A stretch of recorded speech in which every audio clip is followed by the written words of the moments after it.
இறைவா நீயே அனைத்தும். இறைவா நீ நன்றாக இருக்க வேண்டும். அன்புடன் பிரம்ம ரிஷி அகத்திய மாமுனிவர் வாக்கு. என் திருவண்ணாமலையில் அருணாச்சல தாண்டவம். சித்தன் அருள் 1748 அருணாச்சல தாண்டவம். வணக்கம் அகத்தியர் அடியவர்களே.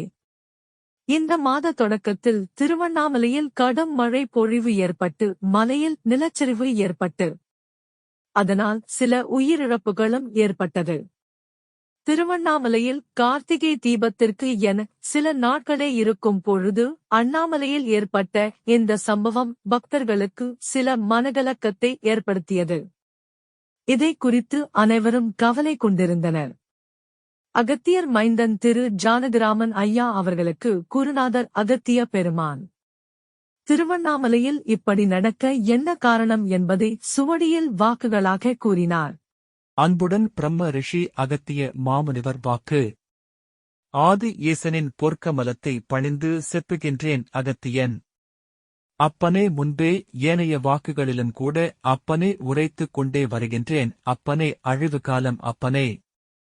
மனிதனின் செயல்கள் அத்துமீறுகின்ற பொழுது அப்பனே இறைவனை இப்படி ஆட்டத்தை ஆரம்பிப்பானத்தா. அப்பனே மனிதர்களுக்கு பக்தி என்பது என்னவென்றே தெரியவில்லை. அப்பனே பக்தியை எப்படி காட்ட வேண்டும் என்பதையும் தெரியவில்லை அப்பனே. சாதாரண மலை இல்லை என்பேன் அப்பனே அண்ணாமலை. இறைவன் கண்ணெதிரே அப்பனே அநியாயங்களும் அக்கிரமங்களும் பெருகி வழிகின்றன அண்ணாமலையிலே என்பேன் அப்பனே. பொய் கூறிக்கொண்டும் அப்பனே இறைவன் பெயரை வைத்துக் கொண்டும் ஏமாற்றித் திரிகின்றார்கள் அப்பனே. அனைத்தும் பணத்திற்காகவே என்பேன் அப்பனே. எல்லை மீறுகின்ற பொழுது இப்படித்தான் நடக்கும் என்பேன் அப்பனே. ஈசனே நடத்திய நாடகமப்பா இது. ஈசன் கொடுத்த எச்சரிக்கை அப்பா. அப்பனே அறிவியல் பூர்வமாகவே விளக்குகின்றேன் அப்பனே. அம்மலையானது பஞ்சபூதங்களையும் அடக்கியுள்ளது. அதன் உள்ளே நீரும் நெருப்பும் கொதித்துக் கொண்டே இருக்கின்றது. அதன் அடியிலே ஏராளமான தண்ணீர் உள்ளது. நெருப்போடு சேர்ந்து அப்பனே மேலே எரிமலை போல் எடுத்து கிளம்பியது என்பேன் அப்பனே. அவ்நீரை ஈசன் தன் கட்டுப்பாட்டில் வைத்துக் கொண்டுள்ளான் அப்பனே. இதை யாராலும் எவ்விஞ்ஞானியாலும் கண்டுபிடிக்க முடியாது என்பேன் அப்பனே. அப்பனே எப்போது வேண்டுமானாலும் மலை பொங்கி வரும் அப்பா எரிமலை போல. மனிதர்கள் அப்பனே இவை ஒரு அபாய எச்சரிக்கை என்பேன் அப்பனே. மனிதர்கள் ஒழுங்காக நடந்து கொள்ள வேண்டும் என்பதற்காகவே ஈசன் ஒரு சிறு எச்சரிக்கை மட்டுமே தற்போது விடுத்துள்ளானப்பா. அண்ணாமலையை சுற்றி அப்பனே ஆசிரமங்களை அமைப்பது, இன்னும் கூட அப்பனே விடுதிகள் ஏற்படுத்துவது, அதன் மூலம் பணத்தை ஈட்டுவது அப்பனே மனிதர்களின் ஈன புத்தி அப்பனே. பணம் பணம் என்று திரிந்து கொண்டே இருக்கின்றான். இறைவன் பார்த்து கொண்டே இருக்கின்றான் என்பதை மறந்துவிட்டார்கள் அப்பா. இனியும் அப்பனே இம்மலையை சுற்றி அநியாய கிரமங்கள் தொடர்ந்து நடந்து கொண்டே இருந்தால் ஈசன் மீண்டும் அடிப்பான் அப்பனே. நல்லோர்களுக்கு ஒரு எச்சரிக்கையை கொடுத்துவிட்டு அனைவரையும் வெளியேற்றிவிட்டு அப்பனே மலையாக அப்படியே பொங்கி எழுவானப்பா. அனைத்தையும் மண்ணால் நிரப்புவானப்பா. இது ஆரம்பம்தான் அப்பா. அவனிடத்திற்கே யாரையும் வராமல் செய்து விடுவான் அப்பனே. அவன் தலத்தையும் மலையை பொங்கச் செய்து மண்ணைக் கொண்டு மூடி விடுவான் என்பேன் அப்பனே. கலியுகத்தில் இதுவும் நடக்கும் அப்பனே. ஈசன் அனைத்தையும் பார்த்துக் கொண்டே இருக்கின்றான் அப்பனே. அனைத்தும் பொய்கள் அப்பா. பணத்தை மட்டுமே குறிக்கோளாக எண்ணி மனிதன் நடந்து கொண்டிருக்கின்றான் என்பேன் அப்பனே. நாங்கள் சித்தர்கள் மலையை சுற்றி குருகுலத்தை நடத்தியிருக்கின்றோம். அன்று எல்லாம் பணத்திற்காக இல்லை அப்பனே. மனிதர்கள் நல்வாழ்க்கை வாழ வேண்டும் என்பதை எல்லாம் அப்பனே அனைத்தையும் கற்றுக் கொடுத்தோம் அப்பனே. ஆனால் இன்றைய நிலையில் அப்படி இல்லை அப்பனே. மலையை சுற்றி ஆசிரமங்களை அமைத்து பணத்திற்காகவே பணம் பணம் என்று அப்பனே இறைவன் பார்த்து கொண்டு இருக்கின்றான் என்பதை மறந்துவிட்டார்கள் அப்பனே. ஈசன் கொடுத்த அபாய எச்சரிக்கை அப்பனே. மனிதர்கள் இப்படியே நடந்து கொண்டிருந்தால் யாரையும் இங்கு வரவிடாமல் செய்துவிடுவான். உண்மையான ஞானிகள் மறைந்து வாழ்ந்து கொண்டிருக்கின்றார்கள். அவர்களை எல்லாம் விரைவில் யான் காண்பிப்பேன் அப்பனே. அவர்களும் மலையை சுற்றிக் கொண்டே வலம் வந்து கொண்டே இருக்கின்றார்கள் அப்பா. இங்கு நடக்கின்ற அநியாயங்களைக் கண்டு ஈசனிடம் முறையிட்டுக் கொண்டே இருக்கின்றார்கள் அப்பா. உன்னை நீ நம்பு அப்பனே. இங்கு வருபவர்கள் தன்னை முதலில் நம்ப வேண்டும் அப்பனே. பிறரை நம்பி இங்கு வந்தால் அப்பனே அழிவுகள்தான் என்பேன் அப்பனே. நீர் அதன் அடியில் கொதித்துக் கொண்டே இருக்கின்றது அப்பனே. நெருப்பின் வெப்பம் கூட மேலே பொங்கி வழியும் அப்பா. இவ்வரகசியங்கள் எல்லாம் யாருக்கும் தெரியாதப்பா. இனியும் யான் வாக்குகள் கூறுகின்றேன் என்றெல்லாம் கூறிக்கொண்டு திரிவார்களப்பா மனிதர்கள். ஆனால் இதனைப் பற்றி எல்லாம் அப்பனே அறிவியல் பூர்வமாகவே வாக்குகளாக கொடுத்து உணர்த்துவேன். இனி இவ்வுலகத்தில் என்னென்ன நடக்கும் என்பதை அறிவியல் பூர்வமாகவே வாக்குகளாக கூறுவேன் என்பேன் அப்பனே. மனிதர்கள் அதை பிறகுதான் உணர்வார்கள் என்பேன் அப்பனே. அழிவு காலங்கள் என்பேன் அப்பனே. சென்னை மழை வெள்ளம், தலைநகரிலும் பேரழிவுகள் காத்திருக்கின்றது. கடல் பொங்கி உள்ளே வரும் என்பேன் அப்பனே. கடல் ஊருக்குள் வந்தால் என்ன ஆகும் என்பதை அறிந்ததே என்பேன் அப்பனே. அப்பனே ஈசனும் சித்தர்களும் கட்டுக்குள் வைத்திருக்கின்றார்கள் என்பேன் அப்பனே. அழிவுகள் வரக்கூடாது என்பதற்காகவே அப்பனே பல ஞானிகளும் சித்தர்களும் ஜீவசமாதி ஆகி காத்துக் கொண்டிருக்கின்றார்கள் என்பேன் அப்பனே.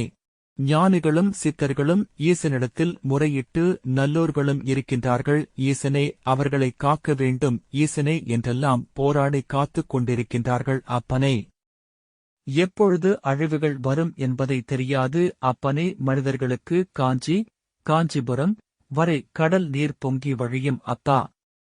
சென்னையை சுற்றி பல சித்தர்கள் ஜீவசமாதி ஆகியிருப்பது நகருக்கு அழிவுகள் வரக்கூடாது என்பதற்காக அழிவுகளில் இருந்து காத்துக் கொண்டிருக்கின்றார்கள்.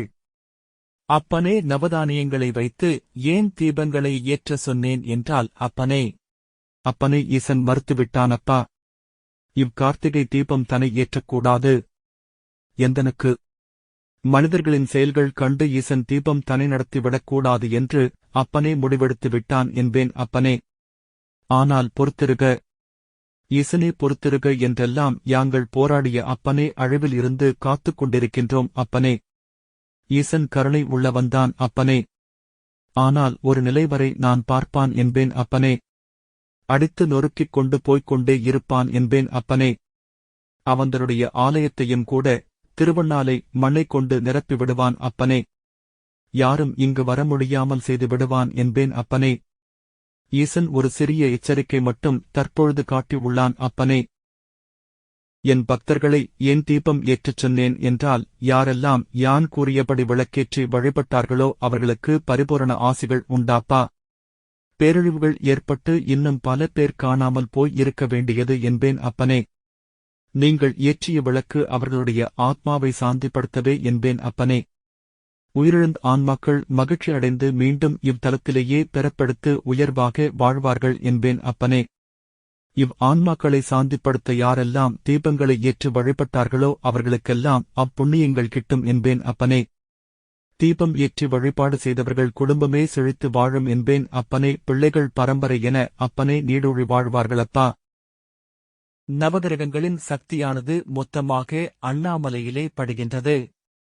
மனிதர்களுடைய பாவங்கள் அதிகரிக்க அப்பனே அதன் உள்ளே எரிந்து கொண்டிருக்கும் நீரும் நெருப்பும் அப்படியே பொங்கி வழியும் அப்பா எரிமலை போல. இதையெல்லாம் யாராலும் கண்டுபிடிக்க முடியாது என்பேன் அப்பனே. நெருப்பை தன் கட்டுப்பாட்டில் வைத்துள்ளான் ஈசன் என்பேன் அப்பனே. தற்போது அதில் ஒரு சிறு துளை மட்டுமே ஏற்படுத்தியுள்ளான் அப்பனே. சிறு எச்சரிக்கையாகவே என்பேன் அப்பனே. ஈசன் கருணை உள்ளவன் என்பேன் அப்பனே. அப்பனே புனிதமான இடத்தில் எப்படி வாழ வேண்டும் என்பது தெரியாமல் உயிர்களை கொன்று தின்பது, அநியாயங்கள் அக்கிரமங்கள் செய்வது, பணம் என்று ஏமாற்றி வாழ்வது என ஈசன் கண் முன்னே இப்படி நடந்தால் விட்டு விடுவானா என்ன அப்பனே? ஈசன் அனைத்தையும் பார்த்துக் கொண்டு பொறுத்துக் கொண்டுதான் இருக்கின்றான் என்பேன் அப்பனே. ஆனால் அப்பனே, அடுக்க ஆரம்பித்துவிட்டால் உலகத்தையே அழித்துவிட்டு சென்று விடுவான் அப்பா. இன்னும் கடல் பொங்கி வரும் அப்பா. பூமியவளும் குலுங்குவாள் என்பேன் அப்பனே. பூகம்பம் ஜீவகாருண்யத்தோடு நடந்து கொள்ள வேண்டும் என்பேன் அப்பனே. பணத்தாசை இல்லாமல் இருக்க வேண்டும் அப்பனே. இது கலியுகம். கலியுகத்தில் எப்படி வாழ வேண்டும் என்பதை எல்லாம் வாக்குகளாக செப்பி வழிநடத்திக் கொண்டே இருக்கின்றோம் அப்பனே. ஆனால் மனிதர்கள் திருந்துவதே இல்லை என்பேன் அப்பனே. இன்னும் அப்பனே மறைமுகமாக ஞானிகள் ரிஷிகள் தன்னை யார் என்று வெளிப்படுத்தாமல் அப்படி மனித ரூபத்தில் வலம் வந்து கொண்டே இருக்கின்றார்கள் என்பேன் அப்பனே. இம்மலையை சுற்றி மனிதர்கள் பணத்தை பிடித்து நடந்து கொள்வதைக் கண்டு அவர்களும் இங்கு நடப்பதைக் கண்டு வெறுத்து அப்பனே சாபமிட்டு செல்கின்றனர் என்பேன் அப்பனே. அது மட்டுமில்லாமல் அப்பனே உண்மையான பக்தர்களும் அவர்கள் ரூபத்தில் முற்றுப்பெற்ற ஆத்மாக்களும் ஞானிகளும் ரிஷிகளும் கூட உண்மையான பக்தியில் முதிர்ச்சி பெற்றவர்களும் கூட பௌர்ணமி தினங்களில் வலம் வருகின்ற பொழுது என்ன நடக்கும் அநியாயம் அக்கிரமங்களைக் கண்டு, ஈசனே என்ன இது? உன் கண் முன்னே இப்படி எல்லாம் நடக்கின்றதே.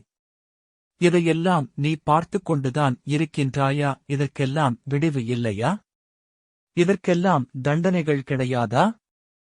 என்று ஈசனிடம் முறையிட்டு வேண்டிக் கொண்டு இருக்கின்றார்கள் அப்பனே. இப்படி எல்லாம் மக்கள் இருக்கின்றார்களே, நாங்கள் மறைந்து வாழ்ந்து கொண்டிருக்கின்றோம். என்ன ஈசனே, இதெல்லாம் நியாயமா? இதையெல்லாம் கண்டு கொண்டு நீ அமைதியாகத்தான் இருப்பாயா? ஈசனே என்றெல்லாம் முறையிட்டு செல்கின்றார்களப்பா. சிலர் ஈசனை திட்டி தீர்த்து விடுகின்றார்கள் அப்பா. இவர்களும் கூட அப்பனே உண்மையான பக்தர்களை கண்டு பேசுவார்கள் அப்பா. அப்படி பேசி செல்கின்றார்கள் அப்பா, வழி நடத்துகின்றார்கள் அப்பா. ஈசன் தன் ஆட்டத்தை தொடங்கினால் யாரும் தாங்க முடியாத அப்பா. அடியில் இருந்து பொங்கிக் கொண்டே இருக்கின்றதப்பா. ஈசன் அதனை தன் கட்டுக்குள் வைத்துள்ளான்பா. மனிதர்கள் ஒழுங்காக நடந்து கொள்ள வேண்டும் என்பதற்காகவே ஒரு சிறு விளையாட்டு காட்டியுள்ளான் என்பேன் அப்பனே. இனியும் மனிதன் எல்லை மீறும் பொழுது நடப்பதெல்லாம் என்ன நடக்கும் என்பதை யாராலும் கணிக்க முடியாதப்பா. எவ்விஞ்ஞானியாலும் கணித்து சொல்ல முடியாதப்பா. எதிர்பார்க்காத நேரத்தில் அழிவுகள் வருமாப்பா. யாராலும் அவைகளை கணித்துக் கூற முடியாதப்பா. மனிதர்கள் அது நடக்கும் இது நடக்கும் என்பதெல்லாம் பொய்யாகி போய்விடுமப்பா. பெரிய பெரிய அழிவுகள் எல்லாம் காத்துக் கொண்டிருக்கின்றது என்பேன் அப்பனே. கடல் பொங்குமப்பா. ஆனால் சித்தர்கள் நாங்கள் அனைத்தையும் தடுத்துக் கொண்டிருக்கின்றோம் என்பேன் அப்பனே. நல்லோர்கள் வாழட்டும் என்று அப்பனே. பூமியும் ஒரு நெருப்புக் கோளம் என்பேன் அப்பனே. வெப்பம் அதிகரிக்க அதிகரிக்க கடலும் பொங்கும் அப்பா, நிலமும் அதிருமப்பா. அனைத்தையும் ஏற்கனவே யான் வாக்குகளில் கூறியிருக்கின்றேன் அப்பனே. அதை படிப்பதற்கும் புண்ணியங்கள் வேண்டும் என்பேன் அப்பனே. புண்ணியங்கள் இல்லையென்றால் என்னவோ ஏதோ என்று கடந்து சென்று கொண்டே இருப்பார்கள் என்பேன் அப்பனே. வாக்குகளை படிக்கவும் முடியாது அப்பனே. வாக்குகளைக் கூட பொய் என்று மனிதர்கள் கூறித் திரிவார்களப்பா. இந்த உலகத்தில் நன்மை நடந்து விடக்கூடாது என்பதற்காகவே கலிபுருஷன் கலியின் வேலையப்பா. யார் மூலம் இவ்வுலகத்தில் நன்மைகள் நடக்கின்றதோ அவர்களுக்கெல்லாம் அப்பனே தடைகளை ஏற்படுத்துவான் என்பேன் அப்பனே. கலியவன் அவனுடைய வேலையே இப்பொழுது பக்தியை பொய்யாக்க வேண்டும். பக்தியை பொய்யாக்கினால் மனிதர்களால் வாழ முடியாது என்பதை உணர்ந்து அவன் தன் வேலையை செய்து கொண்டிருக்கின்றான் கலியவன் என்பேன் அப்பனே. கோடி கோடி திருடர்கள் பக்திக்குள் வருவார்களப்பா. வந்து வந்து யான்தான் இறைவன். யான் சொல்வது என்னிடத்தில் ஈசன் பேசுவான். என்னிடத்தில் அகத்தியன் பேசுவான். இன்னும் சித்தர்கள் பேசுவார்கள் என்றெல்லாம் யான் உரைப்பதுதான் வாக்கு. அவை பொய், அங்கு பொய், இன்னும் கூட அப்பனே இங்குதான் இறைவன் உள்ளான். இப்பரிகாரம் செய், இம்மந்திரம் செப்பி வா என்றெல்லாம் பொய்கள் கூறி பக்தியைப் பொய் ஆக்குவார்களப்பா, ஏமாற்றித் திரிவார்களப்பா. இப்படியெல்லாம் மனிதர்களை ஏமாற்றினால் கடைசியில் மனிதன் ஒன்றும் நடக்காமல் இறைவனே இல்லை என்ற நிலைமைக்கு வந்து விடுவான் அப்பா. கலியவன் இதனை செய்து கொண்டிருக்கின்றான் என்பேன் அப்பனே. மனிதர்கள் இறைவன் இல்லை என்ற நிலைமைக்கு வந்துவிட்டால் கலியவன் வேலை சுலபமாக போய்விடும் என்பேன் அப்பனே. இன்னும் மாந்திரிகம் தாந்திரிகம் அனைத்திலும் நுழைந்து மனிதர்களை ஏமாற்றி அப்பப்பா இப்படி எல்லாம் செய்து தன்னைத்தானே அழிவுகளை ஏற்படுத்திக் கொண்டிருக்கின்றான் அப்பனே. ஒன்றும் நடக்கப் போவதில்லை என்பேன் அப்பனே. திருவண்ணாமலையில் தாரக மந்திரமே உன்னை நீ நம்பு. இதனை அனைவரும் கடைப்பிடிக்க வேண்டுமோ என்பேன் அப்பனே. அப்படி உன்னை நீ நம்பி வந்தால் இறைவன் ஆசிகள் கிட்டும் என்பேன் அப்பனே. மற்றவரை நம்பி வந்தால் அப்பனே ஏமாற்றம்தான் மிஞ்சும் என்பேன் அப்பனே. பணத்தை இழப்பதுதான் நடக்கும் என்பேன் அப்பனே. சாதாரண மலை இல்லை என்பேன் அப்பனே. ஈசன் ஒரு முடிவை ஏற்கனவே எடுத்துவிட்டான் அப்பனே. இன்னும் அநியாயங்கள் அக்கிரமங்கள் கூடிக்கொண்டே போனால் மலையின் மீது தீபமும் ஏற்றக்கூடாது. மலையின் மீதும் யாரும் கால் வைக்கக்கூடாது. தன் ஸ்தலத்திற்கும் யாரும் வரக்கூடாது என்றெல்லாம் ஈசன் முடிவெடுத்திருந்தான் அப்பனே. ஈசன் முடிவெடுத்துவிட்டால் அப்பனே யாரும் இங்கு வர இயலாது என்பேன் அப்பனே. அப்படி ஒரு முடிவை ஈசன் எடுத்து விடுவான். அனைவருக்கும் ஒரு எச்சரிக்கையை கொடுத்துவிட்டு மலையை பொங்க செய்து அப்படியே மூடிவிடுவான் என்பேன் அப்பனே. ஆனால் யாங்கள் ஈசனை சாந்தப்படுத்தி அழிவிலிருந்து காத்துக் கொண்டிருக்கின்றோம் அப்பனே. இன்னும் இவ்வுலகத்தில் எங்கெல்லாம் என்னவெல்லாம் நடக்கப் போகின்றது அதனை எல்லாம் அறிவியல் பூர்வமாகவே விளக்கப் போகின்றேன் அப்பனே. ஏனென்றால் அங்கு அவ்வாக்குகள் இங்கு இவ்வாக்குகள் என்றெல்லாம் மனிதர்கள் கூறும் வாக்குகளை கேட்டு கேட்டு ஒன்றும் நடக்காமல் இறைவனை இல்லை என்று ஏமாற்றம் அடைந்து பக்தியை பொய்யாக்குவார்கள் என்பேன் அப்பனே. அதனால் அப்பனே இனியும் அறிவியல் பூர்வமாக வாக்குகள் தந்து அனைத்தையும் உணர்த்துவேன் என்பேன் அப்பனே. காசுக்கு ஆசைப்படாதவன் சித்தன் அப்பனே. எங்கெல்லாம் காசுக்காக ஆசைப்படுகிறார்களோ அங்கு சித்தர்கள் இருப்பதில்லை என்பேன் அப்பனே. பணத்திற்கு ஆசைப்படுபவன் மனிதன் என்பேன் அப்பனே. யாரும் இங்கு நல்லதை சொல்லுவதில்லை என்பேன் அப்பனே. ஆசிரமங்கள் ஆகட்டும் அப்பனே, குருகுலங்கள் ஆகட்டும், அனைத்தும் பணத்திற்காகவே இயங்குகின்றன என்பேன் அப்பனே. யாரும் தர்மத்தை கடைபிடிக்க வேண்டும் என்று சொல்வதில்லை என்பேன் அப்பனே. அசைவம் உண்ணுதல் கூடாது என்பதைப் பற்றி உபதேசிப்பதில்லை என்பேன் அப்பனே. பிற உயிர்களை கொல்லக்கூடாது என்று யாரும் சொல்வதில்லை என்பேன் அப்பனே. அதை சொல்லிக் கொடுக்காமல் எவ்வித தீட்சையை கொடுத்தாலும் ஒரு பிரயோஜனமும் இல்லை என்பேன் அப்பனே. தீட்சை என்பது என்ன அப்பனே? யார் ஒருவனுக்கு தீட்சை பெற தகுதி இருக்கின்றது என்றால் அப்பனே, எவன் ஒருவன் எந்தனுக்கு எதுவும் தேவையில்லை, யான் தர்மத்தை கடைப்பிடிப்பேன், எந்தனுக்கு எவ்வித கஷ்டங்கள் வந்தாலும் இறைவன் எவ்வளவு கஷ்டங்களை அள்ளி அள்ளிக் கொடுத்தாலும் யான் தாங்கிக் கொள்வேன் என்ற மனநிலை இருப்பவர்களுக்குதான் அப்பனே தீட்சை வாங்குவதற்கு தகுதியானவர்கள் என்பேன் அப்பனே. அப்பொழுதுதான் ஞானம் கிட்டும் என்பேன் அப்பனே. அவை தேவையில்லை, இவை தேவையில்லை, பணம் தேவையில்லை, இறைவன் மட்டும்தான் தேவை என்று எவன் ஒருவன் நினைக்கின்றானோ அவன் ஒருவனுக்கு மட்டும்தான் தீட்சை பெறுவதற்கு தகுதி என்பேன் அப்பனே. யானும் தர்மத்தை கடைப்பிடிப்பேன். இன்னும் பல பேருக்கு தர்மத்தைப் பற்றி எடுத்துரைப்பேன். எந்த ஒரு உயிரையும் கொல்லக்கூடாது என்று எடுத்துக் கூறுவேன். தன்னைப் போலவே பிறரையும் எண்ணுவேன். பிறரிடம் போட்டி பொறாமை கொள்ளுதல் கூடாது என்பேன். அனைத்தும் இறைவனுடைய செயல், இறைவனுடைய கட்டளை என்று எண்ணுவேன்.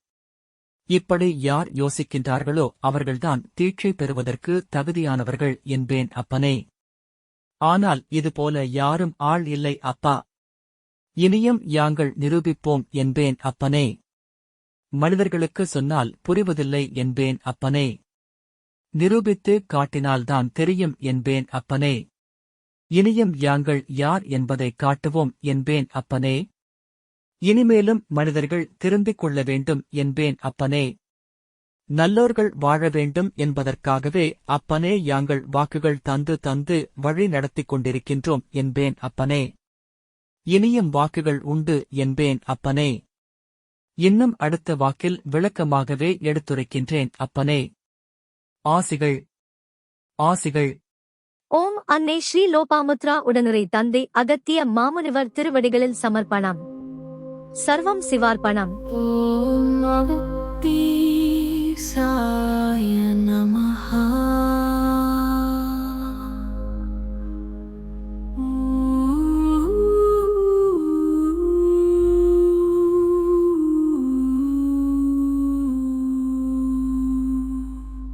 ஓம் அகத்தீசாய நமஹ